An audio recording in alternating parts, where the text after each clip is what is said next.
Boa tarde a todos. Todos são muito bem-vindos à FABEM. Bom, e antes agora da gente iniciar, vou chamar a Vanusa para fazer nossa leitura preparatória. A nossa leitura de hoje é do livro Caminho, Verdade e Vida, de Francisco Cândido Xavier, pelo Espírito Emmanuel. A leitura é a 109. Acharemos sempre, porque qualquer que pede, recebe, e quem busca, acha. Jesus está em Lucas, capítulo 11, versículo 10. Ao experimentar o crente a necessidade de alguma coisa, recorda maquinalmente a promessa do Mestre, quando assegurou resposta adequada a qualquer que pedir. Embora, contudo, saber o que procuramos, naturalmente, recebemos sempre, mas é imprescindível conhecer o objeto de nossa solicitação. Assegurou Jesus: quem busca, acha. Quem procura o mal, encontra-se com o mal igualmente. Existe perfeita correspondência entre nossa alma e a alma das coisas. Não expendemos uma hipótese, examinemos uma lei. Para os que procuram ladrões, escutando os falsos apelos do mundo interior, que lhes é próprio, todos os homens serão desonestos. Assim, ocorre aos que possuem aspirações de crença, acercando-se desconfiados dos agrupamentos religiosos. Nunca surpreendem a fé, porque tudo analisam pela má fé a que se acolhem. Tanto experimentam e insistem, manejando os propósitos inferiores de que se nutrem, que nada encontram, efetivamente, além das desilusões que esperam. A fim de encontrarmos o bem, é preciso buscá-lo todos os dias. Inegavelmente, num campo de lutas chocantes, como na esfera terrestre, a caçada ao mal é imediatamente coroada de êxito, pela preponderância do mal entre as criaturas. A pesca do bem não é tão fácil. No entanto, o bem será encontrado como valor divino e eterno. É indispensável, pois, muita vigilância na decisão de buscarmos alguma coisa, porque o Mestre afirmou: quem busca, acha, e acharemos sempre o que procuramos. Obrigada, Vanusa, pela leitura. Agora vamos fazer nossa prece inicial. Senhor Jesus, e a todos os benfeitores da casa, gostaríamos de agradecer por estarmos todos reunidos aqui, bem, em prol do seu nome, e que hoje a gente consiga absorver todos os ensinamentos dessa palestra, que você possa intuir o Marcelo, e que seja uma tarde muito proveitosa e renove nossas energias. Esteja conosco, hoje e sempre, assim seja. Bom, hoje quem vai falar para a gente é o Marcelo, vai falar sobre Mãe, Essência Pura de Deus, e aí a gente vai dar uma pausazinha na nossa programação dos outros temas e vamos falar hoje sobre mãe, referente ao Dia das Mães que passou. O Marcelo é da Casa Seguir, Guilherme Ribeiro, né? E é isso. Fique à vontade, Marcelo. A palavra é sua. Boa tarde, companheiros e companheiras de caminhada espírita. A nossa gratidão pelo voto de confiança, pela oportunidade de voltarmos à FABEM, essa casa que o nome já diz que nos faz tanto bem quando estamos aqui, é sempre muito bom e agradecemos muito por isso. Especialmente porque venho os meus dois pequenos, e eles não são fáceis, e mesmo assim se sentem muito acolhidos, isso é muito importante, porque nos dá tranquilidade para trabalharmos um pouco mais na divulgação da doutrina espírita, numa proposta desta tarde, de falarmos de um sentimento, de uma condição, que talvez para o homem seja mais complicado falar, porque maternidade, sentimento de mãe, é visceral. E só quem é mãe conhece profundamente em que consiste toda essa revolução psicoemocional da pessoa. Conta uma história de que uma criança estava prestes a reencarnar e conversava com Deus, perguntando: Senhor, estou prestes a voltar à Terra e serei pequeno, indefeso. Quem vai cuidar de mim? E Deus o responde: dentre tantos anjos, eu escolhi um para cuidar de você. E a criança continua: mas aqui eu faço sorrir e brincar, ser feliz. Quem vai me fazer feliz quando eu lá estiver? Quem vai me proteger de tantos perigos que o mundo apresenta, eu tão pequeno e indefeso? E Deus responde: esse anjo brincará com você e te fará sorrir sempre, um dia de cada vez. E esse anjo cuidará tanto de você, que dará inclusive a própria vida para te proteger. E a criança continua questionando: mas e quando eu quiser falar? Quem vai me ensinar a falar? E quando eu quiser falar com você, eu sentir a sua falta? E Deus continua: esse anjo, esse anjo te ensinará as primeiras palavras, as primeiras expressões, e quando você for falar comigo, ele pegará as suas mãozinhas, as juntará em oração. E aí a criança continuava ali, um tanto insegura, mas a paz preponderava no ambiente espiritual, mas vozes da terra já eram ouvidas. E então a criança pergunta a Deus: ao que sinto, estou prestes a retornar. Então, por favor, me diga o nome desse anjo que você escolheu, que irá cuidar de mim. E Deus a responde: esse anjo você chamará de mãe. Essa história de autor desconhecido tenta nos trazer a compreensão da grandeza dessa relação de mãe e filho.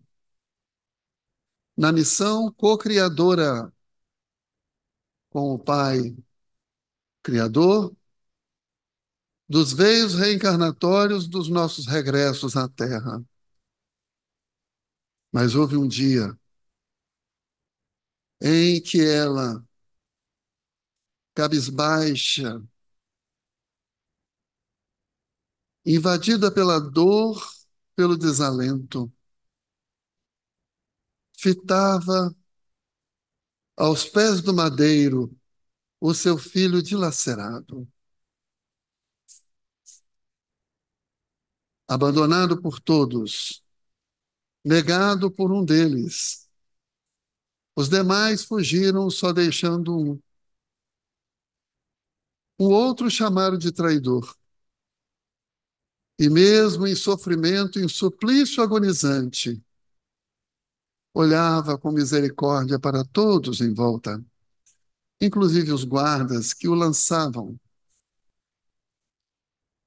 Olhava com misericórdia os demais que o cercavam e oferecia as bênçãos dos céus àqueles que se arrependessem.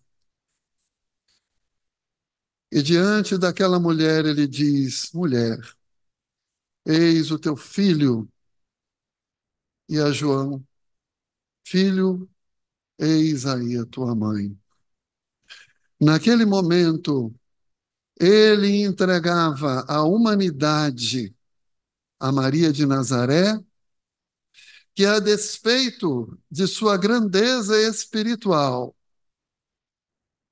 de sua divindade, para receber na terra o Mestre, sentia as dores da perda, as dores do filho aviltado, aguardando até o último instante para recebê-lo nos braços e devolvê-lo ao universo.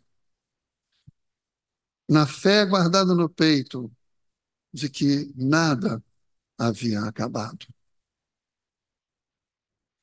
E a partir dessa história, abre-se um leque bendito de sensações e reflexões do que é ser mãe, do que as entranhas de cada uma delas carregam com os seus filhos, suas crias. E no advento da doutrina espírita, essa relação ganha amplitude, porque não mais carregamos a crença de que somos forjados no útero e de que terminamos no túmulo. Muito pelo contrário, se trata de uma passagem, de um momento, de uma experiência, talhada por tantas e diversas vezes que forem necessárias ao nosso aprendizado, crescimento, evolução, em que uma teia de interrelações de espíritos formam os grupos reencarnatórios, especialmente as famílias, marcadas essencialmente pelas linhas do amor, da afetividade, mas que também recebem no seu seio aqueles outros necessitados de amparo, direcionamento e consolação, ou outros mais, que jazem no regaço da mãe ou do pai, para cumprirem com a proposta divina da reconciliação das almas e o reencontro num futuro que ainda não divisamos, mas sonhamos, da grande família universal. E dentro dessa perspectiva, sabemos do quanto é importante a preparação dela e dos coadjuvantes para a chegada daquele reencarnante.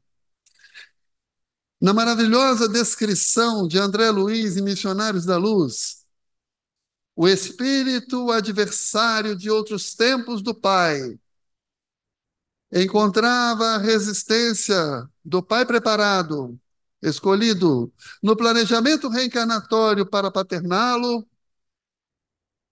Naquela resistência encontra o regaço da mulher, que o receberia por mãe e que em sonho o recebera nos braços, já reduzida à forma embrionária, para que então, após aquela cópula íntima do casal, pudesse-se formar o ovo ou zigoto, de onde se desenvolveria então o corpo planejado para a trajetória prevista. E nesse movimento acontece a acoplagem do espírito reencarnante com o perispírito da mãe. Não se trata de um dentro do outro, mas estarem metaforicamente lado a lado, energeticamente ligados, em que todas as impressões e sensações dela e de tudo que a cerca influenciarão na boa ou difícil trajetória dos 9 meses lunares, para que a vida física ecloda na entrega dele à luz. E nesse tempo, como é importante cuidar da barriga, como é importante maternar, porque é ela quem viverá desde já essa relação visceral. É ela quem sentirá todas as impressões. É ela quem sentirá o corpo mudando de forma. É ela quem perceberá os movimentos internos de um corpo que não é o seu, mas que está em si. Vivendo as emoções, os medos, as expectativas, que demandam, então, todo carinho, atenção e proteção, pelo culto do Evangelho no lar, pelo acolhimento da barriga, pelo pai ao lado, pelos demais personagens familiares que também trabalham na cocriação. Mas é ela quem o sustenta. É ela que oferecerá a ele a calmaria ou o tumulto de uma gestação. E sentirá, inclusive, os desejos, que já em relatos de exposições espíritas, uma palestrante chegou a dizer que teve 4 filhas e que numa daquelas gestações ela se viu vegetariana. Ela não suportava comer carne, sentir cheiro de carne. E ela não era assim. Justamente nasceu a filha, que mais adiante seria vegetariana. Talvez alguém possa dizer, mera coincidência. O acaso? Não há. Inter-relação fluídica? Bem provável. Isso para figurar a profundidade de ser mãe, de ser mulher, de receber do universo, naquela condição encarnatória, o único caminho de acesso ao plano físico. Como diz Raul Teixeira, todos podem nascer sem o pai, mas ninguém, absolutamente ninguém, poderá nascer sem uma mãe. E nessa cocriação, ele chega lindo, sempre com um olhar doce, um neném gostoso. Quem não se encanta com um bebê? Justamente o encantamento visual, porque na nossa condição, nós ainda somos visuais. Nós ainda precisamos ver para sentir. E essa beleza, essa singeleza do filhote tem a sua função. E quando ele chega, ela o recebe nos braços e dá de mamar. E percebam a posição em que a criança se é posta para a amamentação. Cabeça voltada ao seio, olhar direto no rosto da mãe.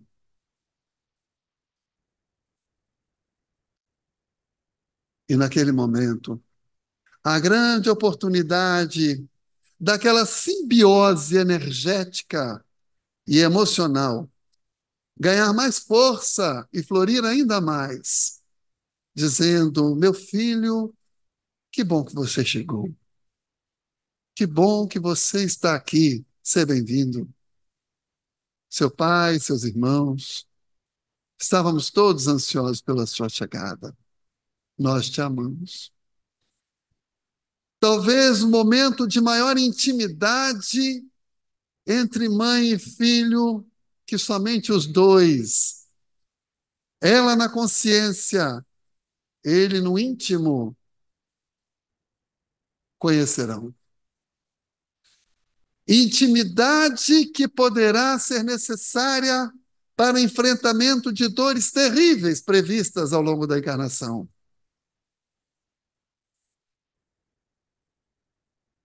E tantos de nós, envolvidos na modernidade do mundo moderno,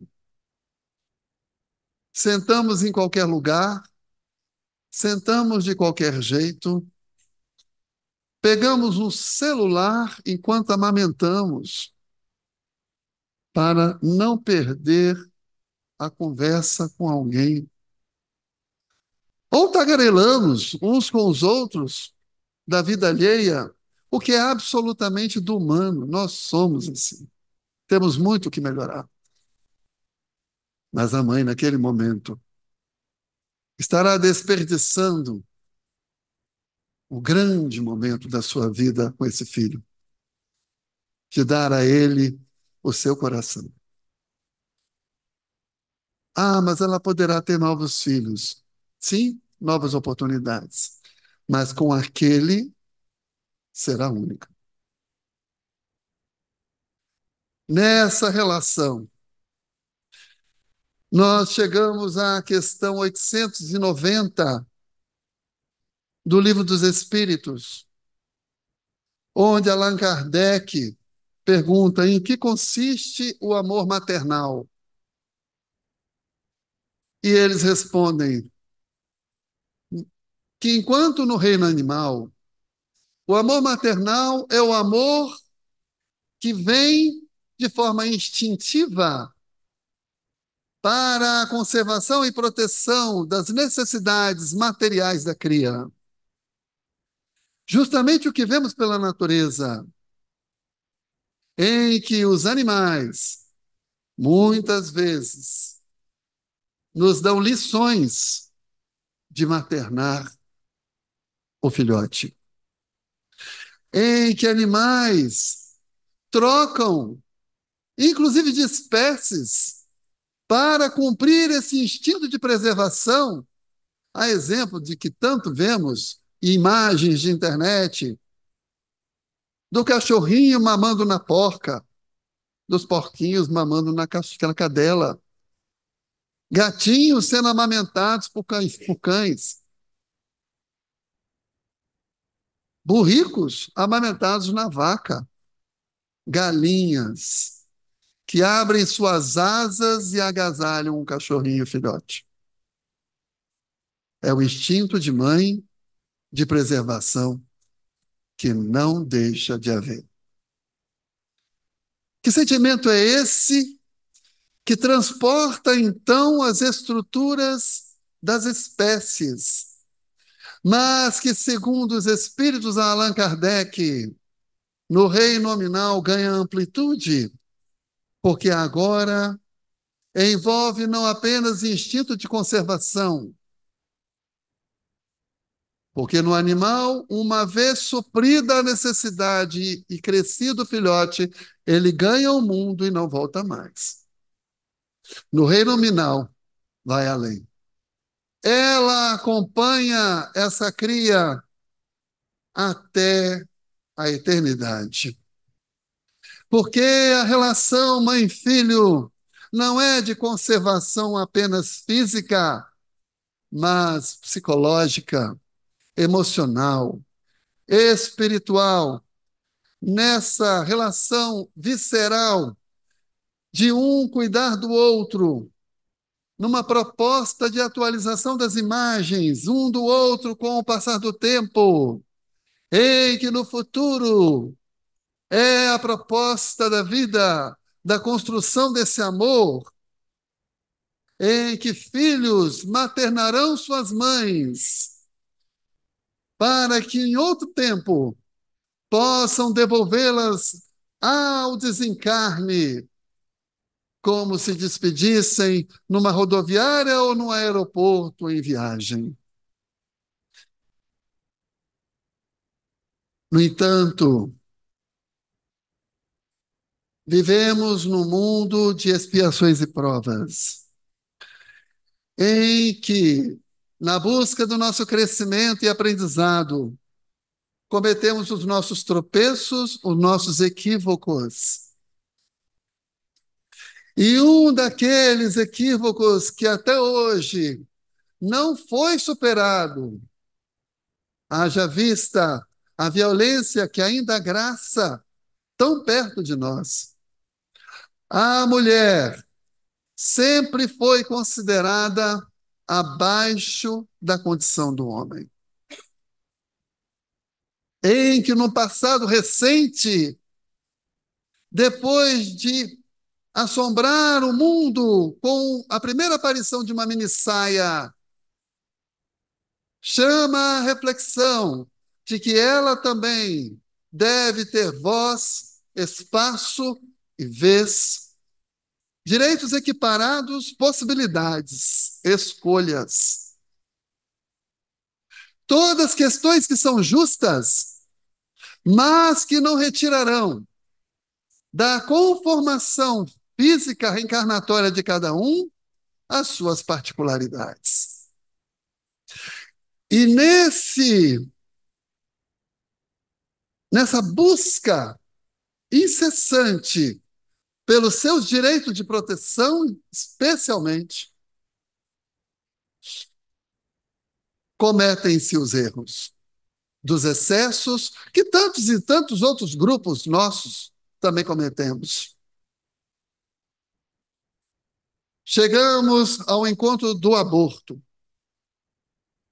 Tema complexo, tema doloroso, tema necessário, em que a maternar sofre a secção da escolha dela, por interesses dos mais diversos, que não cabe agora discutir, mas que, na sua grande parte, revelam a preferência a si ao outro que chega, onde a proposta da amorosidade maternal não mais se apresenta.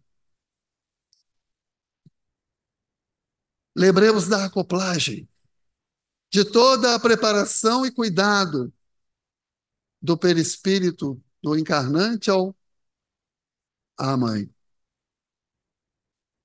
Naquele momento do aborto, em descrições doutrinárias, temos a imagem de espíritos reencarnantes jogados nas valas, nas sajetas da espiritualidade, em absoluto desequilíbrio, porque até mesmo a sua forma antiga foi modificada para que pudesse entrar no caminho da reencarnação, e inicia-se, muitas vezes, processos dolorosos, seja para as próximas encarnações, entre ele e ela e demais envolvidos. Que não nos enganemos, todos aqueles que incentivam, contextualizam e acolhem os abortos criminosos deles também são responsáveis. Todos chamados ao reajustamento, não de uma conta com o outro, não de um débito a ser pago a outro, porque não somos credores ou devedores de ninguém, mas sim das nossas próprias emoções e iniquidades. Somos trazidos de volta para a reconciliação. E dentro dessa proposta reencarnatória, às vezes dolorosa, por escolhas nossas, estamos para refazer o caminho, mas muitas vezes processos obsessivos se instalam, a exemplo de Julinda, citada no livro Nas Fronteiras da Loucura, de Manuel Filomeno de Miranda, com psicografia de Divaldo Franco, em que Julinda era linda, vivia a sua sexualidade livremente, livre-arbítrio, engravidou, não quis. O espírito reencarnante na expectativa, lutando para que ela não o fizesse, ela fez. Resumidamente, ele é lançado ao desespero, à deformidade perispiritual, psicofísica, mental, e passa a desenvolver sobre Julinda um processo obsessivo atroz, em que o comportamento de Julinda vai se agravando cada vez mais, chegando ao ponto dela ser diagnosticada com loucura e é internada. E naquele processo obsessivo para retirar-lhe a vida, alguém intercedia dia e noite em casa pela vida da filha, a mãe. Aquela mãe que sofria a filha louca, a perda da filha, a perda do neto, a família desestruturada, em preces que talvez somente a mãe consiga desenvolver com tamanha profundidade, quando a víscera fala alto. E nas suas preces, depois de longo tempo, em sonho, se encontra com a caravana de Bezerra de Menezes, que em mais um trabalho salvacionista, vai a um grupo mediúnico, e naquela reunião mediúnica são trazidos Julinda e o filho abortado. Ele de aparência monstruosa, tomado pelo ódio que o deformava cada vez mais. Faze-se um regresso mental para os dois, ao encontro das razões de que aquilo tudo acontecia, e chegamos ao século XVII ou XVIII, não me lembro bem, em que Julinda era senhora de engenho. Senhora de engenho, egoísta, vaidosa,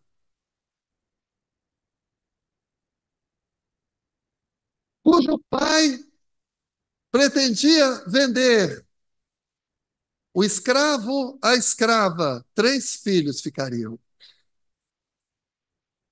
Não tem misericórdia. Chegando ao ponto do pai pedir: deixa-me ficar para fazer o trabalho dobrado, ou eu vou. E ela fica: nossos filhos não podem ficar sós. Não houve misericórdia. São lançados fora. E mais uma vez havia acontecido o aborto social. Aquele pai era o espírito reencarnante em Julinda, para que a reconciliação viesse. E não veio. Quando essas duas almas são cientificadas no grupo espírita dessa realidade dolorosa, Julinda se põe de joelhos, pede perdão. O espírito reencarnante chora suas mágoas, suas dores. Reconcilia consigo mesmo, porque sem o auto-perdão não perdoamos ninguém. Começa a recuperar a forma humana e o processo obsessivo começa a se dissipar. E Julinda, ao amanhecer, já apresenta novos sinais, agora de sanidade. E ao passar do tempo, recupera sua condição mental e volta para casa. Que responsabilidade é essa? É imensa. Quantas e quantas vezes passamos por dificuldades com nossos filhos? Num tempo moderno, em que muitos de nós vivemos com filhos portadores de transtornos, TDAH, TAG, TOD. Espíritos que reencarnaram numa condição especial e que demandam da mãe dos demais uma atenção diferenciada, cujos padrões educativos que recebemos na nossa formação não funcionarão como de praxe. Demandarão algo mais visceral, algo mais maternal, que é o acolhimento do amor, sem perder a rédea da autoridade. O colo que abraça, o olhar que corrige, a palavra que abençoa, a palavra que conserta. Numa nova proposta nesse mundo moderno, em que a tecnologia muitas e muitas vezes passa a maternar nossos filhos para a garantia da nossa vida louca do dia a dia de produção, de trabalho, de dinheiro, de ser feliz no mundo material. Em que compensamos nossas ausências com coisas e coisificamos as nossas histórias familiares. Todas essas corrigendas nos serão chamadas de volta ao amor. Porque maternar é muito além de tudo isso. Maternar um TDAH, maternar um TOD, é oferecer a ele a consciência de si e trabalhar na sua proteção dos seus excessos, da sua autocompreensão e da convivência com aqueles outros que por muitas vezes os julgarão, os condenarão, os excluirão da convivência social. Não se trata de termos filhos TDAHs, TODs ou TAGs, que possam deliberadamente fazer o que bem entenderem no convívio social, porque não é essa a proposta. Lembrando de Alberto Almeida, muita criança se esconde atrás de um TDAH e é mal educada de verdade. É a dosagem do amor maternal que fará com que ele encontre em todos os tropeços, em todas as suas quedas, um novo motivo para se levantar. Ele continuará sendo aquele que chega à adolescência querendo ser livre, como todo e qualquer outro. que toca a Maria do ninho querendo saltar antes da hora, mas ele quer mais rápido e requer mais atenção e mais amor. E, ao mesmo tempo, com todos os medos que nos tomarão na condução do trato maternal e familiar desses transtornados, nós deveremos dar o espaço para aquele caminho, porque o filho não é nosso, o filho é do mundo. Espíritos velhos que chegam até nós para serem lapidados no nosso melhor e ganharem o mundo com as suas novas escolhas e responsabilidades. Me lembro até de uma outra história em que o menino, todas as férias, ia para a casa dos avós, com os pais. Pegavam o trem e iam, voltavam. Ele cresceu, adolescente, virou para o pai e para a mãe uma vez e falou: eu posso ir sozinho dessa vez? A mãe olhou assustada, balançou para dizer não. Geralmente é mais difícil, sim, é da mãe. É mais difícil é da mãe. E o pai, sim. O pai pegou alguma coisa, já na estação, botou no bolso dele, paletó dele. E os dois, com o coração apertado na plataforma, se despediam do menino feliz que do vidrinho da janela do trem acenava, parecia uma montanha-russa. O menino se viu dentro do trem, sentou-se, pessoas estranhas ao lado, outras passavam, balançavam a cabeça negativamente, em ato de reprovação de uma criança tão nova, sozinha. E ele foi sendo tomado de um medo enorme. E lembrou-se do que o pai havia colocado no paletó dele e dito a ele: se você em algum momento sentir medo, pegue o que eu coloquei no seu bolso. Naquele momento de medo em que ele quase começava a chorar, ele pega, é um papel. E no papel estava escrito: eu estou no último vagão.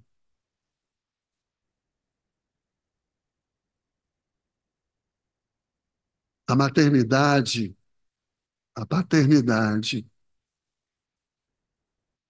é a grande viagem do amor, em que soltamos, puxamos, soltamos e puxamos, em que ser mãe é quando, num domingo qualquer, num dia qualquer, ela faz o almoço, recebe a família, e o pessoal com fome, ela lá fazendo. Ela não foi comprar dessa vez, ela foi fazer. E o filho senta para almoçar, ela faz o prato dele, muitas vezes. Parece conversa de mineiro, né? Pois é. E ele começa a comer e ela fica olhando, sorrindo. Tá gostoso? Tá gostando? Come mais. Não, mas só tem que. Não, eu me viro depois, frito o ovo para mim, sei lá, come mais. Em que ela se alegra de ver o filho sorrindo, de entregar a ele o seu coração.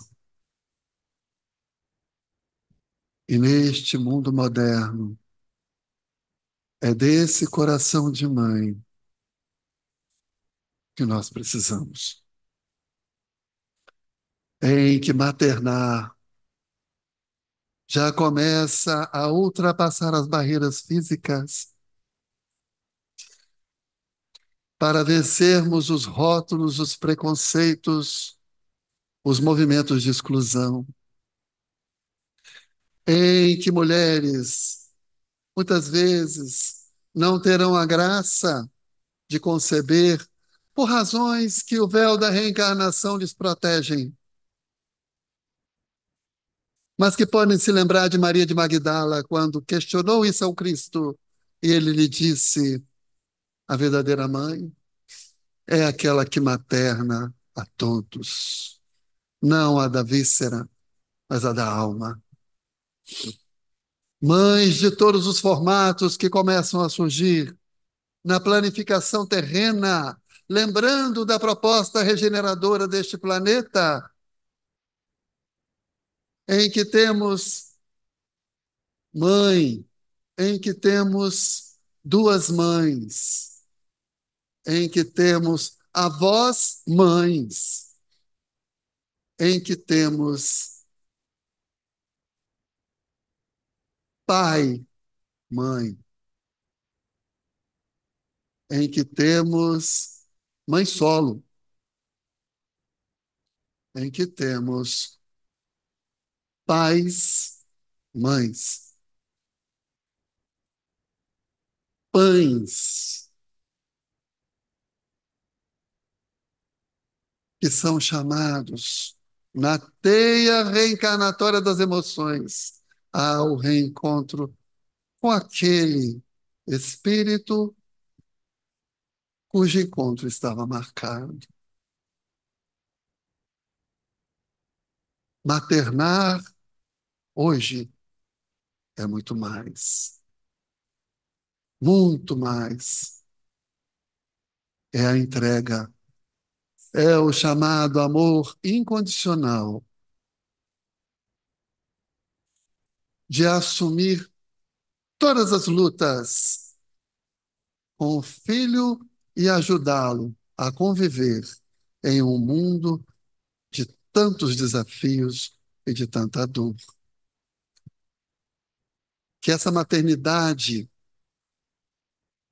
essência pura de Deus, possa estar em nossos corações.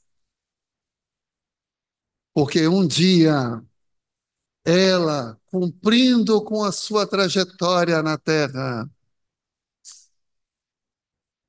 já estava em Éfeso, recebia tanta dor à sua porta e a todos consolava. E chegou um peregrino e pela primeira vez ela não sentia a angústia dele. Pela primeira vez ela sentia uma calmaria no coração e começou a conversar. Quando ele lhe estende as mãos, ela reconhece-lhe pelas chagas e diz: meu filho, o que fizeram de ti? Busca ajoelhar-se a ele, ele a levanta, e é ele quem se ajoelha e diz: minha mãe, venho te buscar, porque o meu pai quer que estejas ao meu lado em seu reino. E Maria desencarna, conduzida por uma falange de anjos, maternando a humanidade,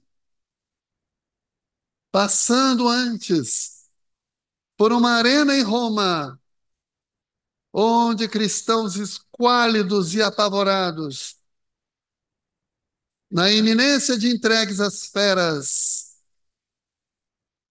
dele se acerca, percebe uma menina franzina e lhe diz: canta, minha filha, canta, transforma as dores da terra em alegrias no céu. E a menina balbucia, canta baixo, ganha coragem, e aquele magote de cristãos se vê e é visto todo cantando para assombro de toda a plateia. E o canto apenas cessa depois de rasgada a última garganta. Todos conduzidos com Maria à espiritualidade.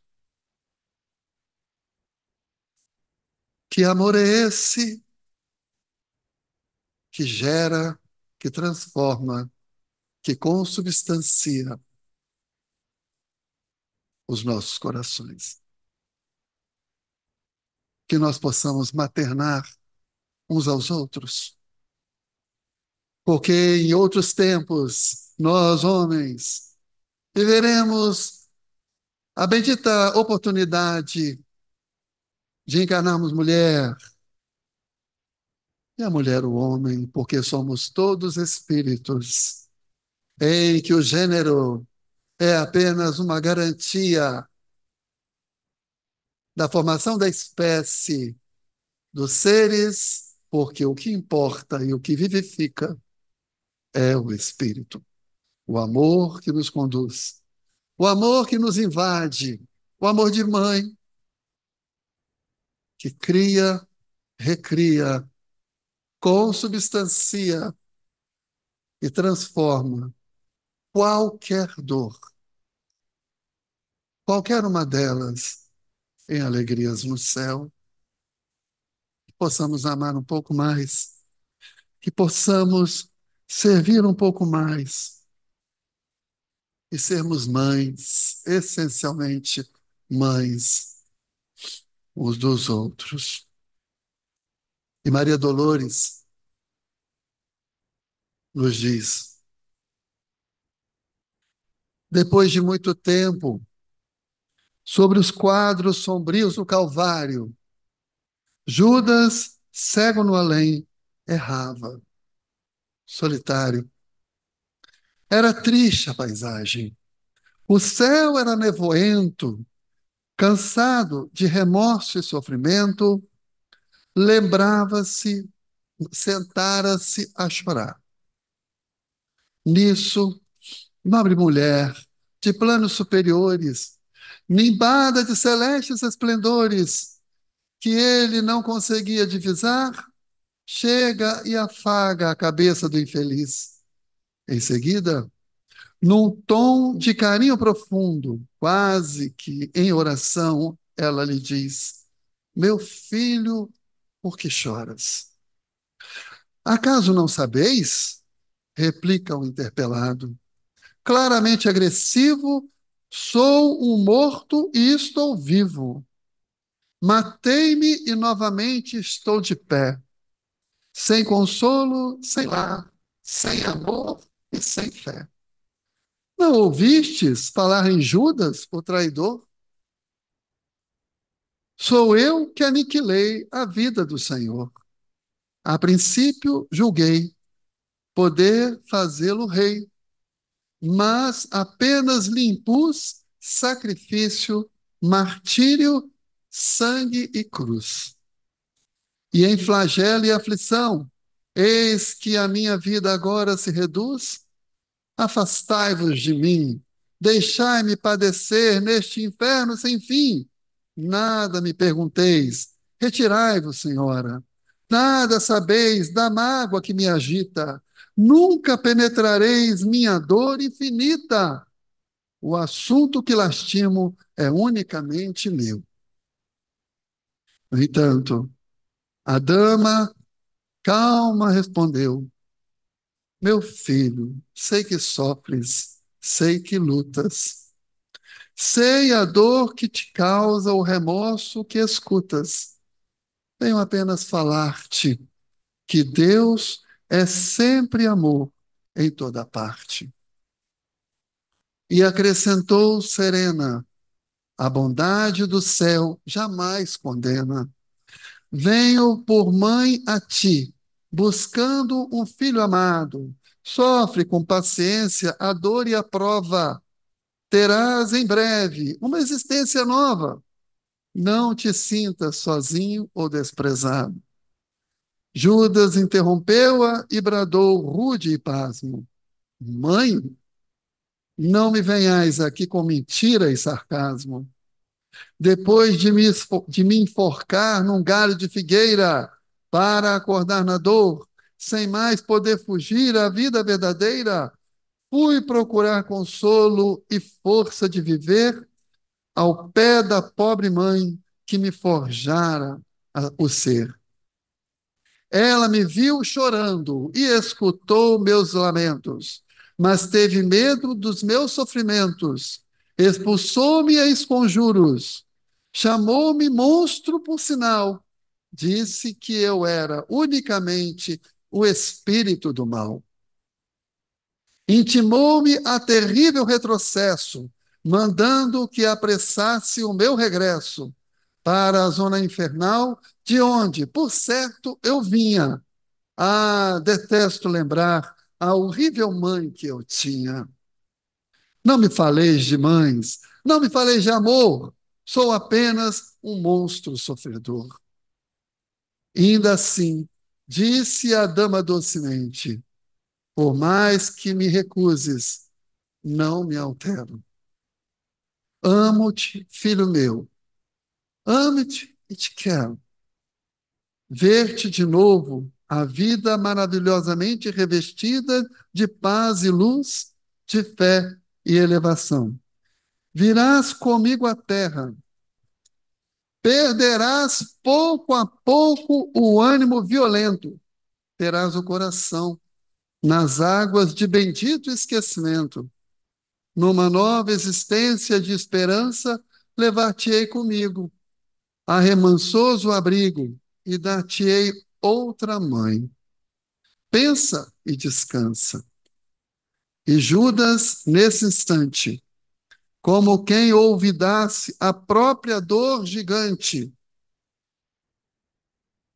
ou como quem se desagarra do pesadelo atroz, perguntou: Quem sois vós?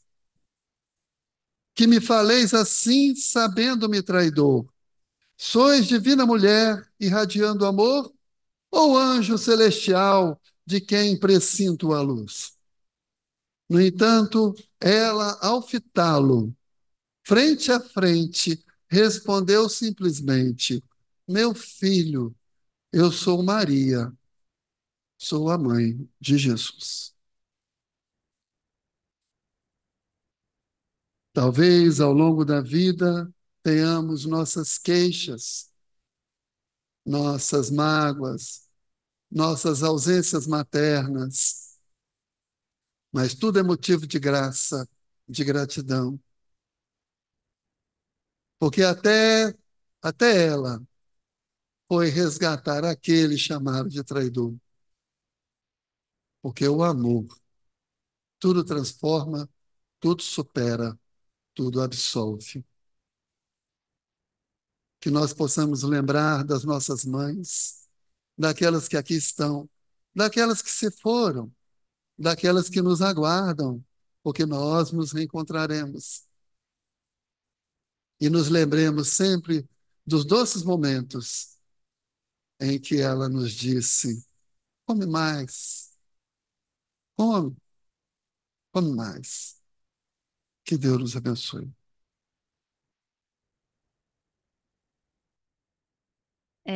A gente gostaria de agradecer, Marcela, a palestra maravilhosa. E eu ainda não sou mãe, mas quero muito ser um dia. É, mas, conforme o que você falou, né? Todos nós podemos maternar e que a gente treine desde já, então. Muito obrigada. Fica o nosso convite para as próximas datas também. Que você seja sempre bem-vindo e sua família também. Agora vamos chamar a Vanusa para fazer a prece. Vamos sentar de forma confortável, elevar nossos pensamentos a Deus. Deus Pai, querido e amado, nós te agradecemos por essa oportunidade de estarmos aqui hoje e ouvir essas sábias palavras do Marcelo.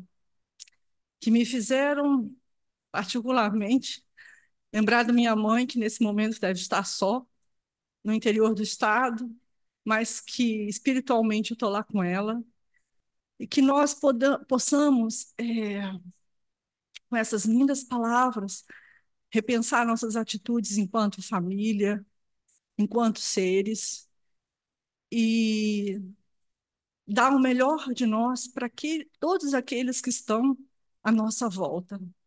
Deus Pai, que tenhamos sabedoria, que possamos verdadeiramente maternar, espalhar amor, compreensão, carinho, uma palavra amiga. Senhor, que nós tenhamos sabedoria para lidar com as adversidades da vida, que nós tenhamos uma palavra amiga, um ombro consolador. E, Senhor, pedimos que esteja sempre ao nosso lado, não só hoje, mas sempre. Que assim seja.